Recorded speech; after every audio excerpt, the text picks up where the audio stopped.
Top Sport lažybos.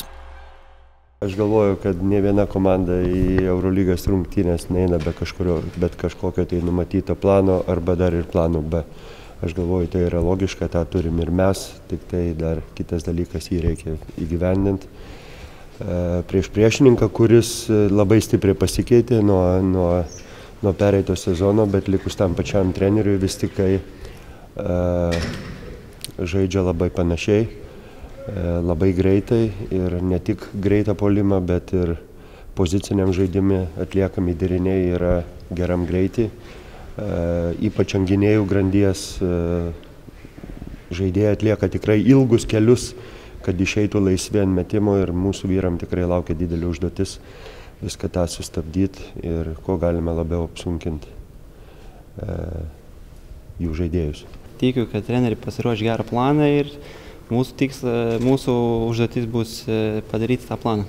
Tikrai labai geri žaidėjai ir per vasarą išėjo 2 kartus pažaisti su čechais ir Saturanskis tikrai parodė, kad yra aukšto lygio žaidėjas ir Arojo jau kiek metų žaidžia Eurolygoje, yra tikrai labai geras žaidėjas ir mes irgi turim gerus žaidėjus ir turėsim juos sustabdyti. Lygiai kaip ir jie, taip ir mes turim savų ginklų ir tie ginklai suveiks.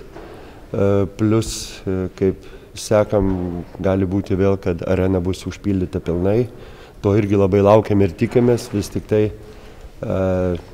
toks didžiulis palaikymas tikrai prideda labai daug teigiamų emocijų ir stumia žaidėjus į priekį, kartais pamirštant nedidelės traumeles ar nuovargį ir bendrom pajėgom planuojam duoti rimtą mūšį Barselonos komandai. Vytenis Lipkevičius, kaip ir buvo, dar porą savaičių nebus su komanda ir Robertas Jevtokas paskutinės 2 dienas galbūt ne visą treniruočių krūvį, bet jau treniravosi ir labai tikiuosi jo pagalbos, nes Barcelona turi tikrai labai aukštų ir galingų vyrų, kur kiekvienas aukštas žmogus mūsų komandoje bus labai reikalingas. Labiau tikėtina, kad jisai mums padės, kiek ilgai pažiūrėsim, tikrai jau paleis savijautą, bet kažkokią tai dalį, kažkokį tai minučių skaičių jisai savo užduotį tikėsime atliks.